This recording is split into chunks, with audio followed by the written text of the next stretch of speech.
Good morning Bharat. आप देख रहे हो लैंड भारत। आज हम बात करेंगे कि क्या 70वीं बीपीएससी परीक्षा को कैंसिल किया जाना चाहिए या नहीं, इस बात पर। जी हाँ, आपने मीडिया और सोशल मीडिया के माध्यम से देख लिया होगा कि किस प्रकार स्टूडेंट्स लगातार पिछले 10 दिनों से पटना के गर्दनी बाग मैदान में अनशन पर बैठे हुए हैं कि 70वीं बीपीएससी परीक्षा रद्द की जानी चाहिए, इस बात को लेकर। लेकिन बीपीएससी जो आयोग है वो अपना यह तर्क दे रहा है कि जो स्टूडेंट स्ट्राइक कर रहे हैं वो इतनी बड़ी संख्या में नहीं है जिससे कि हम एग्ज़ाम को कैंसिल करें, और उनके पास कुछ मेल्स भी आ रहे हैं कि इस एग्ज़ाम को कैंसिल नहीं किया जाना चाहिए।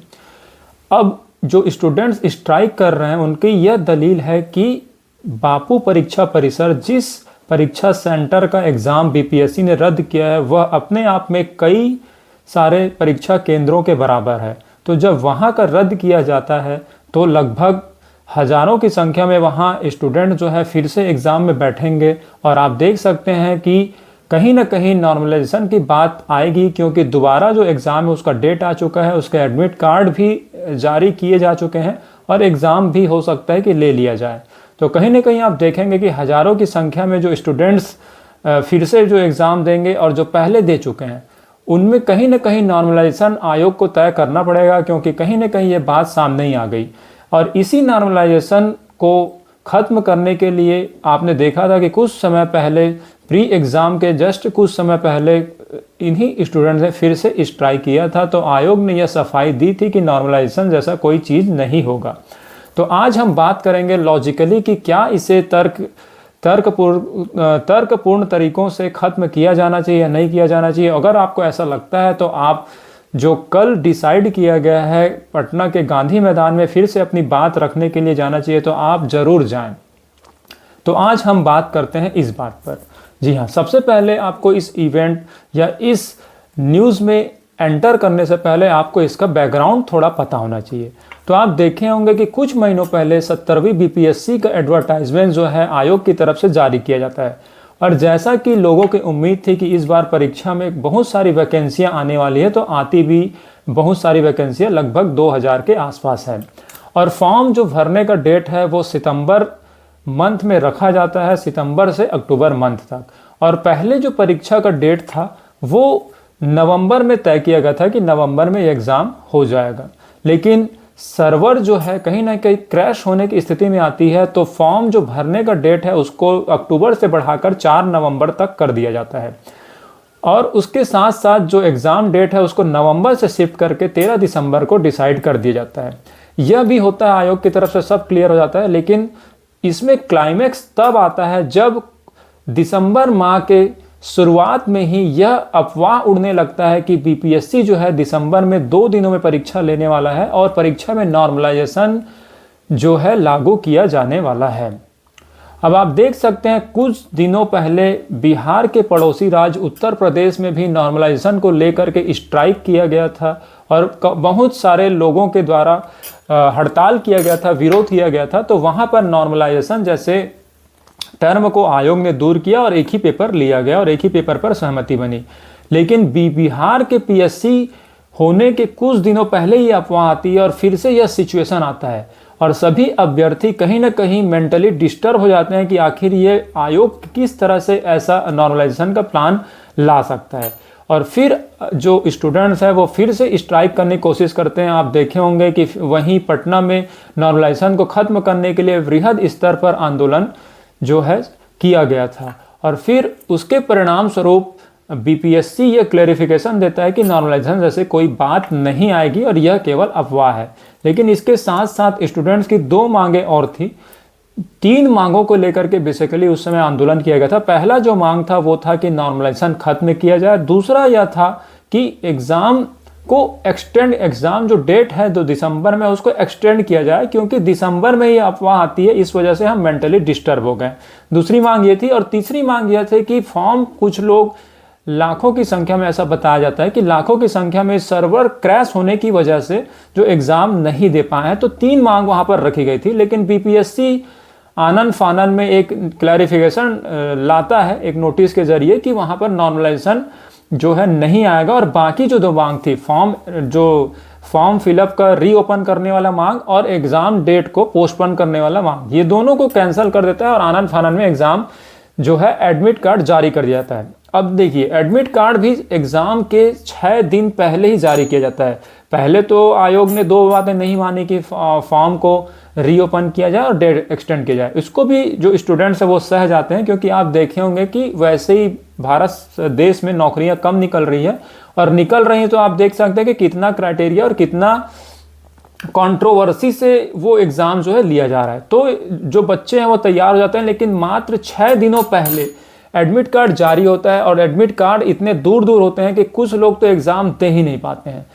यह बात आयोग को छोटी लग रही हो, क्योंकि या फिर मंत्री जी को छोटी लग रही हो, क्योंकि उनके लिए तो फ्लाइट आज अगर जाना है तो आज ही बुक हो जाता है। लेकिन मिडिल क्लास या फिर लोअर क्लास के स्टूडेंट जिनको काफ़ी दूर जाना है, वो एसी में टिकट नहीं कर पाएगा, वह स्लीपर में उसको सीट नहीं मिली होगी, और हो सकता है कि वो एग्ज़ाम देने ना जा पाया हो। लेकिन इस बात को कोई भी गंभीरता से नहीं लेता है, क्योंकि आयोग जो है वो तो अपनी तरफ से जो डेट फिक्स करता है और एडमिट कार्ड जो जारी करता है, और वह जानता है कि लोग यहाँ पर मजबूर हैं, तो उसको भी कोई यहाँ पर दिल में नहीं लेता है, और कैसे भी करके लोग जो है कोशिश करते हैं एग्ज़ाम देने की। लेकिन बीपीएससी की बदकिस्मती कह लें या लापरवाही कह रहे हैं कि पटना का जो सबसे बड़ा परीक्षा केंद्र है बापू परीक्षा परिसर, वहाँ पर परीक्षा होने के जस्ट बाद यह खबर आती है कि बापू परीक्षा परिसर में एग्ज़ाम में गड़बड़ी हुई है। और कुछ स्टूडेंट्स बहुत सारे अपनी अपनी बातें रखते हैं अलग अलग एंगल से। कुछ कहते हैं कि एग्ज़ाम पेपर लेट बांटा गया, कुछ कहते हैं कि एग्ज़ाम जो क्वेश्चन पेपर है वो पहले से खुला हुआ था, और कुछ लोगों ने तो बीच में ही बहिष्कार कर दिया, और कुछ लोग ओएमआर लेकर के भी बाहर चले गए थे। तो इस तरह से कहीं ना कहीं गड़बड़ी तो बापू परीक्षा परिसर में हुई है। अब ये किसके तरफ से हुई है, बीपीएससी के तरफ से हुई है, स्टूडेंट्स के तरफ से हुई है, ये यहाँ पर क्लियर नहीं हो पाया अभी तक। जबकि जांच ये कब तक चल पाएगा ये तो देखने वाली बात है। और इस गड़बड़ी को देखते हुए बीपीएससी जो है बापू परीक्षा परिसर में एग्ज़ाम को फिर से लेने के लिए तैयार हो जाता है। लेकिन टर्निंग पॉइंट यहाँ पर यही होता है कि जब एक जगह का एग्ज़ाम कैंसिल किया जा रहा है, और वह भी छोटा मोटा एग्ज़ाम सेंटर नहीं, वो अपने आप में कई परीक्षा केंद्रों के बराबर है, तो फिर स्टूडेंट्स को ऐसा लगता है कि कहीं ना कहीं नॉर्मलाइजेशन जिस मांग को लेकर के हमने जो 3 मांगे थे उसमें से एक ही मांग जो नॉर्मलाइजेशन खत्म करने का है उसी को आयोग ने माना था, लेकिन वास्तव में डायरेक्टली या इनडायरेक्टली फिर से नॉर्मलाइजेशन ला दिया गया। और आप देख सकते हैं कि यहाँ पर बहुत सारे जो बीपीएससी की तरफ से कमियां हैं, इस वजह से लोगों और स्टूडेंट्स को यह भरोसा नहीं रहा कि वास्तव में एग्ज़ाम जो है फेयर तरीके से हुआ है, और वो फिर स्ट्राइक में लगातार बैठे हुए हैं 10 से 11 दिनों तक। अब आप देख सकते हैं कि समय समय पर टीचर्स आ रहे हैं जा रहे हैं, समय समय पर पॉलिटिकल पार्टीज आ रही है जा रही है, और स्टूडेंट्स कुछ स्टूडेंट्स जो कि काफ़ी सीरियस है, जिनको नॉन सीरियस बीपीएससी की तरफ से बोला जा रहा है जबकि वो सीरियस है, तभी वहाँ पर वो स्ट्राइक में बैठे हुए हैं, अदरवाइज़ किसी को इतना शौक नहीं होता। और वो अभी तक लगातार बैठे हुए हैं। कुछ टीचर्स हैं जैसे रहमानसू सर हैं और भी 2-3 टीचर हैं, वो लगातार बैठे हुए हैं। वो क्रेडिटेबल है कि वो छात्रों के साथ वास्तव में है। तो अब हम बात करते हैं कि किन लॉजिक के जरिए या किन साक्ष्यों के आधार पर उनको जो है बीपीएससी को कहीं ना कहीं एग्ज़ाम कैंसिल करना चाहिए इस बात पर, और इस बात के लिए आपको कल गांधी मैदान में जाना चाहिए, इस बात पर हम बात करते हैं। तो सबसे पहली बात देख सकते हैं कि नॉर्मलाइजेशन के अफवाह के लिए जो पहले स्ट्राइक किया गया था, और बीपीएससी ने क्लैरिफाई खुद किया था कि नॉर्मलाइजेशन नहीं होगा, लेकिन बापू परीक्षा परिसर में गड़बड़ी हुई। कहीं ना कहीं आयोग को यह पता है कि वास्तव में गड़बड़ी हुई है, इसलिए उन्होंने वहाँ का एग्ज़ाम कैंसिल कर दिया।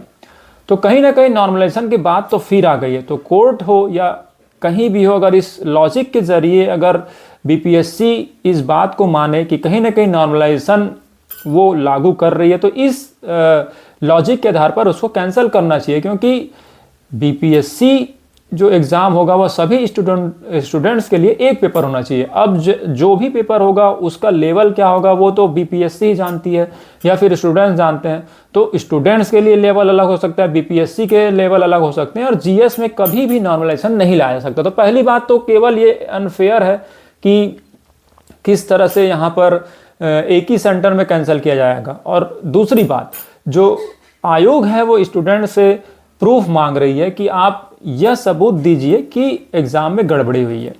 बीपीएससी को खुद सोचना चाहिए कि आखिर उसने बापू परीक्षा परिसर का एग्ज़ाम अगर कैंसिल किया है तो उनके पास कुछ ना कुछ सबूत होगा, तभी तो वो उस परीक्षा केंद्र के जो एग्ज़ाम है उसको कैंसिल किया, अदरवाइज वो कैंसिल क्यों करता। तो कहीं ना कहीं आप देख सकते हैं कि वो बाकी जगह से छात्रों से सबूत मांगती है, लेकिन बापू परीक्षा परिसर में जो गड़बड़ी हुई है उसके पास उसका जो सबूत है बीपीएससी के पास खुद है। और यहाँ पर खान सर भी आए थे, उन्होंने भी अच्छी बात बोली कि परीक्षा ले बीपीएससी, डेट नोटिफिकेशन जारी करे बीपीएससी, और कैमरे लगाए बीपीएससी, प्रशासन पूरा बीपीएससी के साथ है, पुलिस प्रशासन और यहाँ तक कि सारा जो गवर्नमेंट है उसके साथ है। और स्टूडेंट तो बेचारे बहुत मुश्किल से 6 दिन पहले कैसे भी करके जनरल में धक्के खाते वहाँ तक पहुँचते हैं, एग्ज़ाम देते हैं और उसके बाद सबूत भी वो दें, तो कहीं ना कहीं यहाँ पर अनफेयर हो सकता है। बीपीएससी को भी ये सोचना चाहिए। दूसरी बात आप देख सकते हैं, पहला तो नॉर्मलाइजेशन कहीं ना कहीं यहाँ पर आ रहा है। पहली बात, ये नॉर्मलाइजेशन कहीं ना कहीं अप्लाई होगा।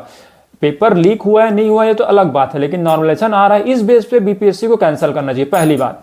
दूसरी बात है कि सर्वर यहाँ पर देख सकते हैं सर्वर स्लो था, कुछ लोग एग्जाम फॉर्म नहीं भर पाए, तो उनके लिए भी हो सकता है एक अपॉर्चुनिटी खुल सकती है। हालांकि अगर फिर से एग्जाम कराया जाता है तो कुछ रुपए जो है वो खर्च होंगे, करोड़ों रुपए, लेकिन उससे जो बहुत सारे स्टूडेंट्स हैं उसको हो सकता है एक बार और मौका मिल सके। तो सर्वर एरर की बात भी थी, आपने देखा था कि उस समय जो पहली बार स्ट्राइक हुआ था वहाँ पर कुछ स्टूडेंट ने यह बात किया था कि किसी न किसी तरीके से एग्जाम को फॉर्म को रीओपन किया जाता है, उनको लिए भी कुछ राहत हो सकती है। तीसरा, डेट पोस्टपोन किया गया था, आप देख सकते हैं कि पहले नवंबर में किया गया, फिर दिसंबर में किया गया।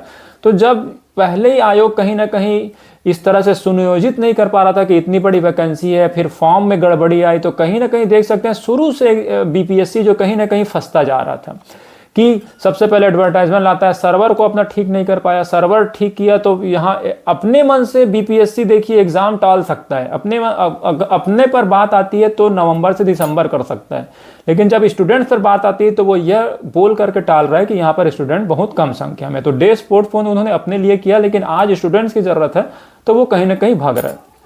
एडमिट कार्ड 6 दिन पहले आया था, यहाँ पर देख सकते हैं जो नेक्स्ट रीजन है, 6 दिन पहले कौन सा एग्जाम, वो भी ऐसा नहीं है कि पटना सेंटर में ही ये एग्जाम होने वाला है, पूरे बिहार में होने वाला है। आप देख सकते हैं दूर दूर सेंटर मिला था, केवल 6 दिन पहले एडमिट कार्ड जारी करना, और उसमें भी आप जानते हैं कि बिहार के ट्रेनों में महीनों में सीट नहीं मिलता, और 6 दिन पहले स्टूडेंट्स जो कि एक मिडिल क्लास लोअर क्लास से आते हैं मैक्सिमम जो एग्जाम देते हैं वो, तो किस तरह से जाएंगे ये बीपीएससी को समझ नहीं आता। जो बीपीएससी के चेयरमैन या बीपीएससी में जो भी सदस्य हैं वो कहीं ना कहीं आईएएस दिए होते हैं, तो वो किस तरह से आईएएस दिए, उनके परीक्षा उत्तीर्ण करने पर भी संदेह हो जाता है कि 6 दिन पहले किस तरह से जो है एडमिट कार्ड जारी किया जाता है इस बार। तो ये भी कहीं ना कहीं कमी थी।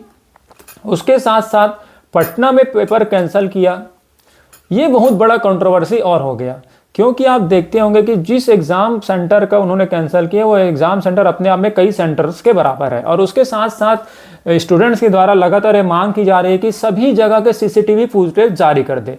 बीपीएससी जो है स्टूडेंट से प्रूफ मांग रही है कि आप बताइए कि लीक हुआ है कि नहीं, तो बीपीएससी को इसका उल्टा करना चाहिए, उनको यह प्रूफ देना चाहिए कि लीक नहीं हुआ है। लेकिन वो अभी तक 10 दिन जब से स्टूडेंट्स स्ट्राइक में बैठे हुए हैं तब तक बीपीएससी जो है यहाँ पर यह प्रूफ नहीं दे पाई है कि लीक नहीं हुआ है, और कहीं ना कहीं लीक हुआ नहीं हुआ, लेकिन बापू परीक्षा परिसर में गड़बड़ी हुई है, इसी वजह से वहाँ उन्होंने कैंसिल किया है।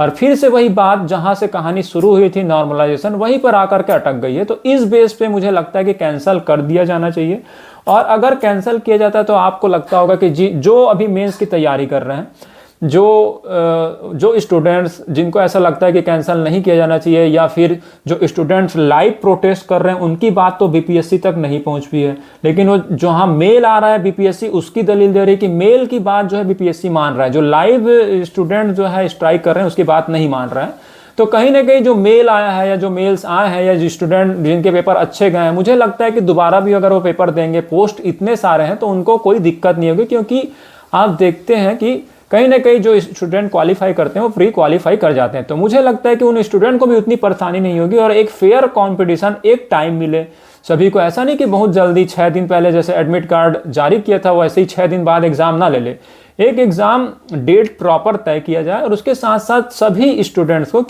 को फेयर मौका मिले, क्योंकि इतनी वैकेंसी हो सकता है शायद ना आए। आप सभी को पता है कि इलेक्शंस की वजह से इतने सारे वैकेंसीज आई हैं।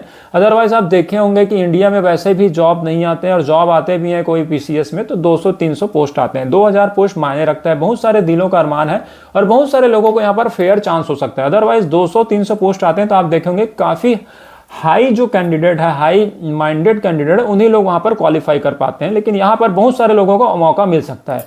और अगर बीपीएससी एग्ज़ाम कैंसिल करती है तो उसको कुछ रुपयों का, कुछ करोड़ों रुपयों का नुकसान होगा, लेकिन बहुत अरबों दिलों पर वो छा सकते हैं। और कहीं उससे बड़ी चीज़ है कि बहुत सारे लोगों को जस्टिस मिलेगा, और जहाँ से जो कहानी शुरू हुई थी नॉर्मलाइजेशन खत्म करने की, वो कहीं ना कहीं बात जो है लागू हो जाएगी। अगर बीपीएससी एग्ज़ाम कैंसिल करती तो नॉर्मलाइजेशन पूरी तरह से खत्म होगा। और मुझे लगता है कि सभी जो छात्र हैं उनको जस्टिस मिलेगा, फेयर कंपटीशन होगा और फेयर तरीके से लोग जो हैं बीपीएससी में सेलेक्ट हो पाएंगे। तो अगर आपको ऐसा लगता है कि इन बेसिस पर बीपीएससी को इस एग्ज़ाम को कैंसिल किया जाना चाहिए, गवर्नमेंट को इस एग्ज़ाम को कैंसिल करना चाहिए, तो आप ज़रूर कल गांधी मैदान में जाएं और एक साथ यूनिटी के साथ, कहीं ना कहीं बीपीएससी में गड़बड़ी तो है, लेकिन जो स्ट्राइक कर रहे हैं उन छात्रों में भी कहीं ना कहीं यूनिटी की कमी दिख रही है। देख रहे हैं कभी कभी कोई अलग अलग मोटिव लेकर के आता है, कोई अलग अलग मोटिव से बात करता है। तो पहले स्टूडेंट्स को अपने में क्लियर हो जाना चाहिए कि ये मांग है,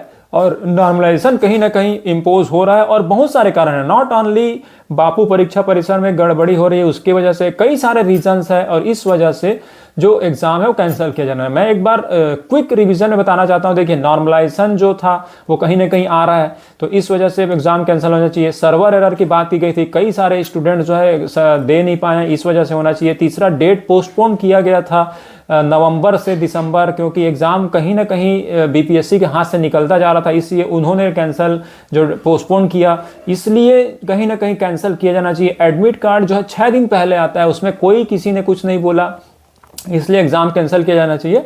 और पटना जो सेंटर है वहाँ तो कैंसिल कर ही रहे हैं, तो एक जगह अगर कैंसिल कर रहे हैं तो सब जगह होना चाहिए। ये जो बीपीएससी वो क्या कोशिश कर रही है कि जैसे नीट में एक माधवपुर सेंटर था, वहाँ पर एग्ज़ाम कैंसिल किया गया था, तो उसी की कॉपी ये कर रही है और बचने की कोशिश कर रही है। जैसा बीपीएससी क्या कर रही है, कॉपी कर रही है। जैसे यूपी में आप देखेंगे पुलिस का प्रयोग करके वहां पर छात्रों को डराया जा रहा था, तो बीपीएससी भी क्या करती है, कॉपी कर रही दूसरे को। वो क्या करती है, पुलिस को भेज रही है, छात्रों को डराने की कोशिश कर रही है, और बीच बीच में जो उनका साथ दे रहा है उस पर नोटिस भेज रही है। मतलब आप समझ सकते हैं जो देश में चल रहा है वही अभी बिहार में चल रहा है, कि पुलिस का यूज किया जा रहा है, नोटिस दिया जा रहा है, और यह बोला जा रहा है कि कुछ लोग भड़का रहे हैं। जबकि यहाँ पर देख सकते हैं, चाहे वहाँ पर पॉलिटिकल लीडर्स आए, चाहे पर वहाँ पर टीचर्स आए, लेकिन स्टूडेंट्स की जो मांग है वो तो केवल एक ही है कि री एग्जाम करा दिया जाए। ये नहीं बोल रहा है कि बीपीएससी के चेयरमैन कुछ गलत है, या फिर ऐसा नहीं बोल रहा कि बीपीएससी के चेयरमैन को हटाओ, सीएम को हटाओ, ऐसा कुछ उनकी मांग ही नहीं। उनका एक ही मांग है, री एग्जाम होना चाहिए, चाहे उसमें पॉलिटिकल लीडर्स आए, चाहे उसमें टीचर्स आए, चाहे कोई ना आए, चाहे स्टूडेंट्स आए, चाहे कुछ स्टूडेंट्स आए, लेकिन मांग उनकी फेयर है। लेकिन बीपीएससी और कुछ लोग इस बोल रहे हैं कि उनको माइंड वॉश किया जा रहा है, जबकि वो ऐसे नॉर्मल छात्र नहीं, वो बीपीएससी के स्टूडेंट्स हैं, तो उनको कौन माइंड वॉश कर सकता है। तो बीपीएससी को ये सोचना चाहिए, गवर्नमेंट को सोचना चाहिए। और आप जो व्यूअर्स देख रहे हैं, कहीं ना कहीं फिजिकली आप जाने की कोशिश करें, फिजिकली अगर नहीं जाते हैं तो वीडियो को शेयर करके उनका साथ जरूर दें, ताकि यह देश जो है स्टूडेंट्स का भलाई कर सके। आप अपने हाथ से उनके हेल्प कहीं ना कहीं डायरेक्टली इनडायरेक्टली कर सकते हैं। और अगर आप कैंसिल कराना चाहते हैं तो फिजिकली गांधी मैदान में जरूर जाएं, और ये वीडियो को शेयर जरूर करें, और कमेंट के माध्यम से सरकार तक अपनी बात पहुंचाएं, ताकि इन लोगों और स्टूडेंट्स को कहीं ना कहीं जस्टिस मिल सके। Thank you.